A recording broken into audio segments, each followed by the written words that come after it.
Hi everyone. So in this update, I'm going to talk about the new stock market feature which has just been released, as well as talk about some of the home services that I didn't talk about last week. So the first thing you can see here, there's a new icon, the exchange, which is located in this corner of the map.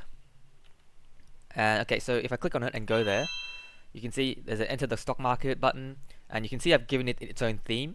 And on the left side, we have all the companies that you can invest in, all the way from Money Group at the top, which is the biggest company with a market cap of $1 billion, down to Orange Inc., which is the smallest company with a market cap of only $22 million.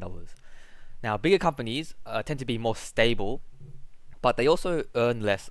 They have less potential to grow because they're already so big, whereas smaller companies have more potential to grow, but then their prices can fluctuate wildly up and down. So, yeah, there's a kind of a gradient here of how risky and rewarding a company is. And as time goes by, the company that is in the lead or the company that's the biggest will change, but this ordering will stay the same so that you can more easily recognize which company you want to invest in. Okay, so you can see down here you can buy and sell shares. I've already bought 100 shares of Money Group and 50 shares of Neptune Technologies.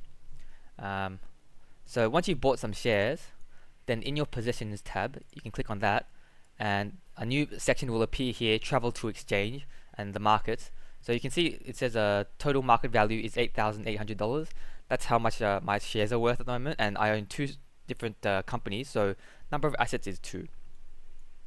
Now this new button here, travel to exchange, you can click on that and it will take you straight to the stock market, so that you don't have to go looking for it each time you want to go there. Okay. Also with the stocks, they'll pay dividends out on like twice a year, and so that's something you have to consider when you're looking at your tax return, because unlike normal work, taxes aren't automatically taken out of your dividend payments from your stocks.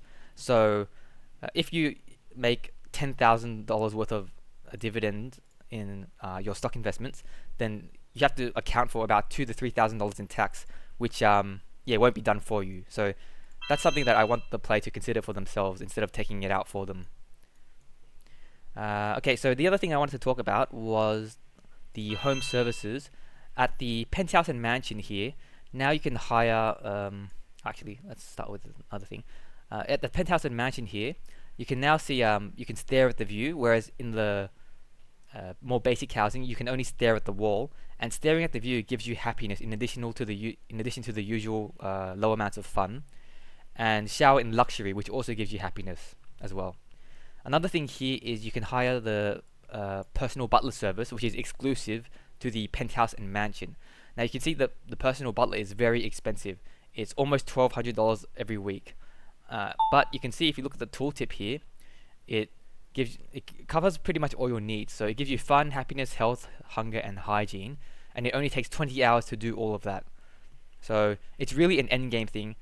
To hire a butler, you can see, yeah, you got very expensive, and you'd only want to hire one once you own a business and you have lots of money in the stock market or in other investments, and you can really afford it, and you can just concentrate on doing all that other stuff instead of taking care of your needs in the end game. Okay, so that's it for now. Next, I'll be working on improving the businesses section of the game.